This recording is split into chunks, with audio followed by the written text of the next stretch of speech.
I wanna be drunk when I wake up, on the right side of the wrong bed, and never an excuse I made up. Tell you the truth that... E aí galerinha, pessoal, hoje a gente está aqui para falar um tema muito importante para vocês, que às vezes é um pouco complicado para o estudante de medicina, mas a gente vai tentar facilitar ao máximo, que são os pares cranianos. Todos os 12 a gente vai mostrar a exploração física, lembrando bem, enfocando bem só no exame físico. Nada de alterações, trajeto e etc. Bom, vamos lá pessoal, o primeiro par craniano é o par olfatório. Bom, esse primeiro par ele é muito simples de ser explorado, são algumas técnicas básicas e a maior parte do exame físico consta no interrogatório. Geralmente a gente tem que pensar o que que esse par nervoso faz. O par olfatório ele é responsável pelo olfato. Então a gente tem que perguntar para o paciente e interrogá-lo sobre alguma alteração no olfato. No caso do par olfatório, a gente vai ter alterações no grau do sentido, né? E no que a gente consegue sentir. Então, a gente avalia primeiro o interrogatório, como a gente já havia falado. E no exame físico em si, a gente vai avaliar a capacidade dessa pessoa de conseguir sentir determinados cheiros. Então, como é que a gente faz? Mário vai fazer em mim agora, mais ou menos. Espera aí que antes disso a gente tem que lembrar dos antecedentes, né? É bom e é obrigatório a gente perguntar para esse paciente se ele tem antecedente de alguma alergia, se ele tem antecedente de pólipo, se ele tem algum antecedente de uma enfermidade obstrutiva de vias aéreas superiores, entendeu, pessoal? Porque tudo isso pode influenciar em relação a essa diminuição da agudeza olfatória. Então, isso tudo a gente tem que perguntar antes de começar o exame físico. O exame físico ele é bem simples. Pequeno, o mais importante do primeiro par é o interrogatório em si. Lembrando que, nem o Mário disse, as principais causas de uma alteração no primeiro par são de alterações das vias respiratórias superiores. Por exemplo, sinusite, rinite, pólipo nasal, adenóis bastante em criança. Tudo isso é que vai infligir, tanto se for uma alteração unilateral em um só lado, ou bilateral nos dois lados, que a pessoa vai ter uma diminuição do sentido em si. O primeiro, exame físico. Exame físico do olfatório, a gente tem que pôr o paciente para sentir coisas. Então, geralmente, a gente tem que, pelo menos, aplicar 3 diferentes tipos de cheiros para ele sentir. E, geralmente, são coisas fortes. Por exemplo, a gente fala do exemplo do café. Da menta. Os grãos de café num potinho, ou de álcool em si, pimenta, que são cheiros fortes. O importante é de tudo a gente não esquecer da iatrogenia, ou seja, eu não posso lesionar esse meu paciente durante a realização do ato. Então, se eu for explorar, como vamos dizer, com uma pimenta, com uma menta, alguma coisa, eu tenho que tomar muito cuidado para não provocar, por exemplo, um espirro. Porque se eu provocar um espirro, eu já vou estar reduzindo a capacidade olfativa dessa pessoa nos próximos a avaliar. Isso, exatamente. Se eu for pegar, por exemplo, depois uma menta e ela já espirrou, ela vai ter aquela secreção que vai diminuir um pouco a agudeza olfatória dela. Então eu vou chegar na minha paciente, por favor, olha pra frente, certo? Feche os olhos e eu vou oferecer 3 tipos de aromas diferentes para ela. Muito importante primeiro mandar o paciente tapar uma narina. E ofereço um aroma para ela. Que aroma que é esse? Aroma de nada, né? De nada, porque eu não senti nada. Exatamente. Mas no caso, se o Mário estivesse assim, finge que é um potinho do quê? É um pote de café. Nossa, que cheiro delicioso de café. Isso. Aí beleza. Esse é o exame físico. Basicamente o primeiro par. Mas o mais importante não é o exame físico. A técnica, como vocês viram, é muito fácil. Mas sim o resultado obtido nesse exame físico. Sim. A gente tem que saber como descrever as anormalidades. Isso. Que vão constituir-se basicamente de alguns nomes bem simplesinhos, né? Se vocês têm que lembrar da terminação ósmia. Ósmia em relação ao olfatório. Isso, sempre lembrar do ósmia. A gente vai colocar depois para vocês esse ósmia e os prefixos que vocês têm que acrescentar em relação a isso. Se a pessoa tem uma diminuição, eu não consigo sentir bem esse aroma que você me colocou. Está diminuído. Consegue distinguir, mas não consegue sentir tanto quanto antes. Isso. Vai se chamar hiposmia, porque está diminuído. No caso do paciente ter uma agudeza muito forte, por exemplo, que eu falei pro Mário, minha mãe abriu um saquinho de Doritos lá do outro lado da casa e eu senti o cheiro do Doritos. Isso é hiperósmia. A pessoa está conseguindo ter uma agudeza sensitiva maior, aumentada. As alterações, Mário? A gente também tem a parósmia e tem a cacósmia. E por último a anósmia. Anósmia é quando a gente não consegue distinguir cheiro nenhum. O paciente não consegue sentir nada, seja unilateralmente ou bilateralmente. E no caso da cacósmia, é quando o paciente só sente cheiro ruim, literalmente de merda, em relação a tudo. E essa alteração olfativa, em especial, ela é acompanhada de outro síntoma acompanhante, que seria a perda de peso.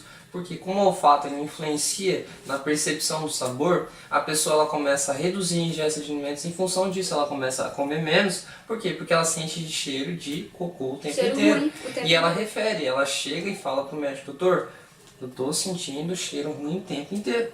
Não consigo nem comer. Porque... Aí beleza, por último a gente tem a parósmia. A parósmia é quando a gente tem um sentido anômalo. Lembra de paranormal? Paranormal é que não é normal. Então parósmia é quando a pessoa confunde, não confunde. Você bota tipo um café pra ela cheirar, ela vai sentir cheiro de outra coisa nada a ver. Ou seja, tipo assim, eu vou tomar água e eu sinto o cheiro de macarrão. Sentir um perfume e tem cheiro ruim. Entendeu? Não seria percepção sensitiva normal do paciente, seria uma anormalidade. E dentro das anormalidades em relação ao primeiro par, são essas. Isso, então repassando pessoal, vamos lembrar sempre dos prefixos. Ósmia, então, seria relação ao o olfatório. geral. Ósmio seria a utilização que a gente dá para esse do olfato. A gente lembra do latim, ausência, então não tem. Anósmia, ausência. Parósia, né, paranormal, que nem ela falou, que então está totalmente confundida, ela confunde. Depois hipo, sempre está diminuído. Então hipósmia, diminuída essa agudeza olfatória. E por último, a cacósmia, a gente lembra de caquinha, né? Cocô. Caca de neném. Isso, Então, é isso. é isso. Primeiro par, acabou. Segundo par é o par. Óptico. O óptico a gente tem que avaliar a visão, certo? Então a gente vai avaliar em 4 parâmetros que eu gosto de colocar, que são os principais. Primeiro é a agudeza visual. A agudeza visual a gente está relacionando à visão central. A visão que a gente tem fina das coisas, que tem o tato fino, tato grosso e a visão fina das coisas. Que a gente pode diferenciar mais ou menos do campo visual, que é a amplitude de tudo que a gente consegue ver. Até onde a gente tem uma visão. A gente vai ter a visão central e a periférica, certo? Então o campo visual é até onde eu consigo ver o campo. E a agudeza visual é como eu consigo ver a visão central fina, Isso. certo? Então lembra, campo visual seria alcance. Alcance. Todo o alcance da visão. E em relação à agudeza, enxergar de perto, enxergar de longe. Simples assim. Exatamente assim. Aí, para auxiliar na agudeza, a gente tem as tabelas de Snellen. A gente tem a tabela com aquelas letronas grandes que vão diminuindo. E o paciente geralmente foi colocado a 6 metros de longe dessa tabela, que são 20 pés, né, nos Estados Unidos e no Canadá. E a gente vai ter uma normalidade ou não em relação à tabela, certo? Aí a gente tem a tabela de Rosenbaum, que é mais perto. A pessoa fica colocada a 3 metros de distância dessa tabela e vai ser mais ou menos a mesma coisa. Só que, enfim, o paciente, a gente vai avaliar, segundo essa tabela, a visão de longe. Então, o paciente tem uma normalidade, ele vai ter uma miopia de diversos graus, certo? Agora, já um paciente que ele não consegue enxergar quase nada daquela tabela, a gente passa por uma agudeza mais diminuída, que a gente vai chamar da visão primeira, a de conta-dedos. Primeira visão de conta-dedos é quando a pessoa consegue enxergar a sua própria mão e contar os dedos, certo? Segunda, passando disso, se a pessoa não consegue nem contar os dedos, ela consegue ver um borrão, a gente vai chamar essa visão característica de visão borrosa, que ela só vai enxergar o borrão. Visão de vultos. Ou de visão de vultos, certo? Terceiro, a gente entra na visão luz, que é quando o paciente ele não enxerga absolutamente nada, mas feixes de luz ele tem essa sensibilidade. Por exemplo, se a gente apaga a sala e deixa um feixe de luz ligado, ele vai conseguir distinguir o feixe de luz. Então, o proceder que vocês têm que ter quando vão examinar o paciente de vocês é o quê? Primeiro de tudo, tem que ter as tabelas. Vou colocar a tabela de longe, distante do paciente, e vou ver se ele consegue enxergar a distância ou se ele não consegue. Coloco o mais próximo, ele enxergou, beleza. Se ele não enxergou, aí eu faço esse exame, que é de conta-dedos. Se ele não conseguiu, aí eu vou diminuindo. Se ele não consegue enxergar isso, eu vou tentar fazer o quê? Eu vou tentar apagar a luz da minha sala e vou projetar um feixe de luz e vou verificar se ele consegue ver esse feixe de luz, que seria o mínimo de visão possível que esse paciente poderia ter. Se ele não consegue ver, ele já está em cegueira total. Ou amorose. Que é o último estágio e é a perda da visibilidade inteira. Ou seja, então a gente também tem que avaliar que nem no caso do olfatório, unilateralmente, se o paciente está posicionado na tabela, sempre tampa um olho e manda ele olhar com esse olho. E quando a gente já observou esse olho, geralmente a pessoa vai ter graus variáveis de miopia de um olho para o outro, então a gente sempre tem que avaliar um olho separado do outro. Tampa um olho, faz o exame com o paciente, depois pede para tapar o outro e faz o mesmo exame com o paciente, certo? Porque geralmente os olhos eles não vão ter uma perda de visão simétrica, eles vão ser... Tem sempre uma simetria, nem que seja de 0,25 graus, mas vai ter. Então isso é importante. Então a gente tem agudeza visual, já foi escada, é isso. Então segundo a gente entra com a campimetria, a avaliação do campo visual. Campo visual a gente geralmente faz com os dedinhos. Ou com uma caneta, Ou uma caneta. Se tiver uma caneta. Ou alguma coisa. Tipo assim. A gente vai avaliar até onde o paciente consegue ver e desde quando ele consegue visualizar certo objeto. Então, geralmente a gente pode avaliar. Geralmente, o principal é o paciente em frente ao observador. Então, vamos ficar de frente. Paciente, eu no caso, como sempre, sou paciente, e o Mário é observador. É isso. Então, o observador pede pra gente, no caso, tapar o o olho. olho. E, no caso, o examinador ele tem que tapar o ponto lateral. Se ela tapa o esquerdo, eu tenho que tapar o meu direito. Certo? Pra gente ficar igual. Simétrico. Então, eu tapo o meu direito. Depois disso, é importante lembrar da distância. Certo? A distância do paciente com relação ao examinador tem que ser a distância de um braço. Tem que esticar meu braço para verificar. Por quê? Porque se eu tornar esse campo visual maior, se eu afasto meu paciente, ele vai conseguir ver um campo bem maior. E aí eu vou ter que colocar minha caneta lá longe para ele poder conseguir parar de ver ou não. Então, tem aqui distância de um braço, eu tapo meu olho direito. E eu vou perguntar para minha paciente, olha para a ponta da minha caneta. E quando você parar de enxergar, você me avisa. Lembrando que o paciente tem que olhar em linha reta, ele não tem que acompanhar a caneta, porque a gente está avaliando a visão periférica. Isso. Parou? Parei. Isso. Depois a gente Aí. volta. E quando a gente volta, a gente tem que falar pro paciente, você está conseguindo ver? Consegue ver? Você já conseguiu ver? E ele tem que falar aonde ele consegue ver. Ele tem que avisar muito bem, claramente, o momento em que ele para de ver. E esse momento em que ele para de ver tem que ser o mesmo que momento. você parou de ver. Exatamente. Certo? O examinador e o paciente têm que parar de ver ao mesmo tempo, porque vocês dois estão acompanhando juntos. Certo? Lembrando que a gente aí ia ter uma avaliação meio subjetiva, porque o observador também vai ter que ter um campo visual indene, e não vai ter que ter alteração visual nenhuma no campo. Exatamente. Continuando, a gente vai ter por terceiro a avaliação das cores. A avaliação das cores a gente faz com a tabela de Chiara. E ela é o quê? Pra gente avaliar se o paciente é daltônico ou não, ou tem alguma alteração na percepção das cores. Que é aquela tabelinha que tem aquelas bolinhas e com uma letra no centro. Geralmente a letra tem uma cor diferente com as bolinhas de fora. E geralmente são o quê?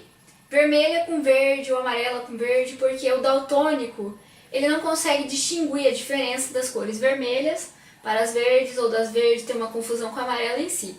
Então o paciente daltônico ele não consegue enxergar essa letra no centro e o paciente normal sim.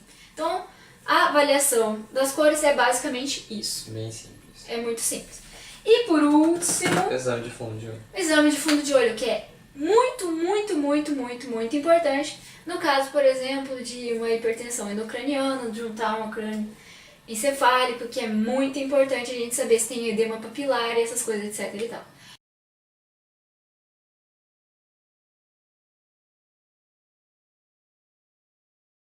Esse foi o exame simplesmente do segundo par cranial.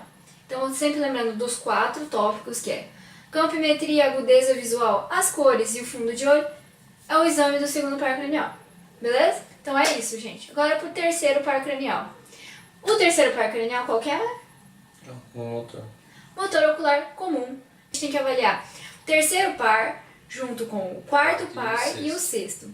Quarto par qual é, gente? Se vocês não lembram, o quarto par é Patético. o patético, que também é chamado de troclear. E o sexto par, a gente pulou o quinto, que depois a gente fala qual que é, o trigêmeo, mas tá bom, a gente fala. A gente avalia então o terceiro, o óculo motor, o motor ocular comum, o quarto, que é o patético, e o sexto, que é o motor ocular externo. No caso da exploração do terceiro, quarto e sexto é mandar para o nosso paciente querido seguir o nosso dedinho. Ou a caneta de novo. Eu Ou gosto de usar a caneta. caneta, ela gosta de usar o dedo, né? Mas é bem simples, né? A exploração física constitui-se no que? O paciente de frente para você. Vamos ficar meio na diagonal para vocês verem como é que faz. Você pede para o paciente olhar para a ponta do dedo e você desenha Ou caneta, no caso é a caneta. isso, um asterisco, né? Então você vai para acompanha com os olhos sem mexer a cabeça, por favor. Em direção sempre ao centro. Vocês vão levando. Ai, desculpa, eu mexi. No centro. Isso.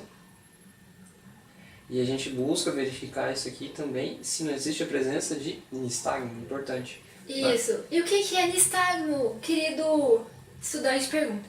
Nistagmo é aquele meio que tique dos olhos. É o tique dos olhos. O que é? É um movimento repetitivo que às vezes pode ocorrer no olho. Ele pode ser uma batida horizontal, na vertical ou circular. Ou seja, o nosso olhinho fica Vamos fazer no uma ponta para eles horizontal. verem. Acompanha a ponta do dedo, é como se ele ficasse assim. Isso. Isso. Ele que a gente avalia nos motores oculares. A gente tem que avaliar a capacidade do olho olhar para cima, para baixo, lateralizar os olhos e fazer um movimento circular. Porque os circulares são responsáveis pelos músculos oblíquos, Isso. certo? Exatamente. Aí agora a gente vai pegar quais são os músculos e são inervados pelo quê? É muito simples a gente saber. Os músculos extraoculares que nós teremos que vão movimentar e auxiliar no movimento dos olhos são 4 retos e 2 oblíquos. A gente vai ter o reto superior, o reto inferior, o reto lateral, o reto interno e os 2 oblíquos, o oblíquo superior e o inferior. Pegando aí nos oblíquos, a gente tem uma pegadinha. O oblíquo superior faz com que a gente olhe para dentro e para baixo, e o oblíquo inferior faz com que a gente olhe para cima e para dentro, certo? Beleza, então a gente vai ter a inervação desses músculos. Todos os retos, menos o reto externo, ou seja, o reto superior, o reto inferior e o reto interno, são inervados pelo motor ocular comum, ou seja, o terceiro par. E além desses músculos retos, o motor ocular comum ele também vai inervar o oblíquo inferior. Então ficou na pegada.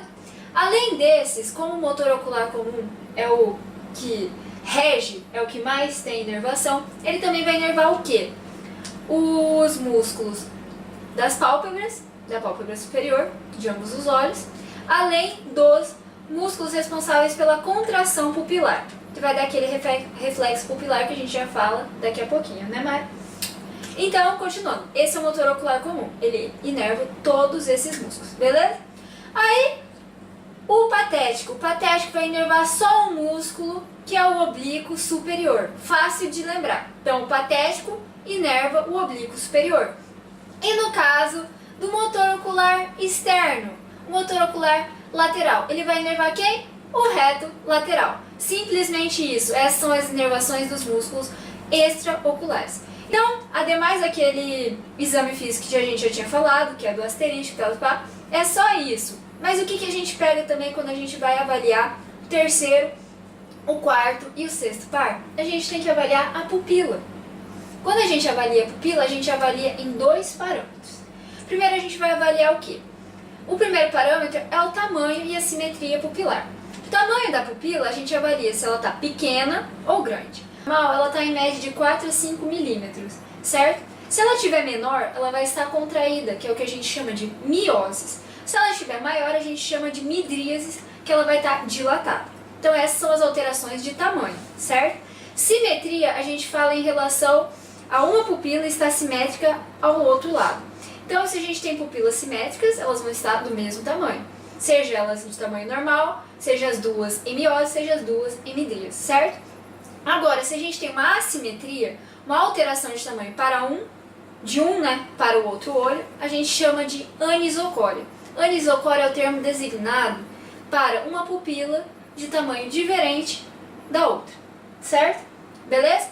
Aí nisso é a primeira avaliação da pupila. Segunda avaliação da pupila, a gente vai fazer os reflexos, certo? O primeiro reflexo que a gente avalia é o fotomotor. Que reflexo é esse, Vanessa? Vocês perguntam, não é verdade? Reflexo fotomotor é a capacidade da pupila contrair em contato com o feixe de luz. Bom, pessoal, como a Vanessa estava falando, a gente vai começar pelo reflexo fotomotor.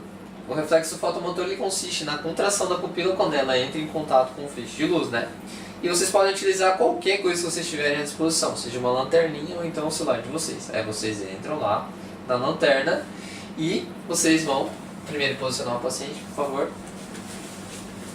Paciente. Ficar no oblíquo sempre para eles poderem ver. Isso, exatamente. Então eu coloco o dorso da minha mão em contato com a testa dela, lembrando que esse meu polegar tem que ficar nessa minha direção, porque se eu for me aproximar dela, eu não posso bater cabeça com cabeça, então isso aqui impede isso, né? Bom, eu vou chegando próximo à pupila dela e verifico a contração em resposta ao estímulo luminoso. Ou seja, muito importante esse movimento bem pausado. Ao realizar esse reflexo fotomotor, eu já realizo o segundo reflexo, que é o consensual. A gente verifica o quê? O que acontece com o outro olho quando eu estimulo este olho daqui. Eu tenho que verificar se ele também contrai ou se ele não contrai, ou seja, se ele está em consenso com o outro olho ou se ele não está. Porque normalmente, se um olho contrai, os dois têm que contrair ao mesmo tempo, simultaneamente. Então a gente tem o reflexo de acomodação, que é o reflexo do fica vesguinho, né? Fica Esse é o mais fácil de todos, é só para verificar se existe esse acompanhamento ou se não existe. Eu falo para o meu paciente, olha para a ponta da caneta. Isso. Ficou vesguinha. Ai, minha cabeça. Fica vesguinha. Isso aí. Então eu já verifiquei se existe acomodação ou se não existe. E esses são os reflexos pupilares e essas são as avaliações pupilares. Então, esses são meramente todos os exames físicos que devemos realizar no terceiro, quarto e no sexto par craniano. Beleza, gente? É por isso nesse vídeo, como ficou muito grande, então no próximo vídeo a gente vai continuar com o Mário com os outros pares craniais. Bom, Até pessoal, lá. fiquem atentos, né? Porque nesse vídeo a Vanessa falou muito, né? Então no próximo vídeo vocês vão me ouvirem falando, né? Vão ouvir minha voz sexy falando, né? Então, e fiquem ligados, não esqueçam de dar aquela curtidinha, por favor, pra gente. E se inscrever no nosso canal. A gente está se esforçando bastante para passar esse conteúdo com a maior facilidade possível para vocês. Obrigado, um abraço para todos vocês. Fiquem com Deus.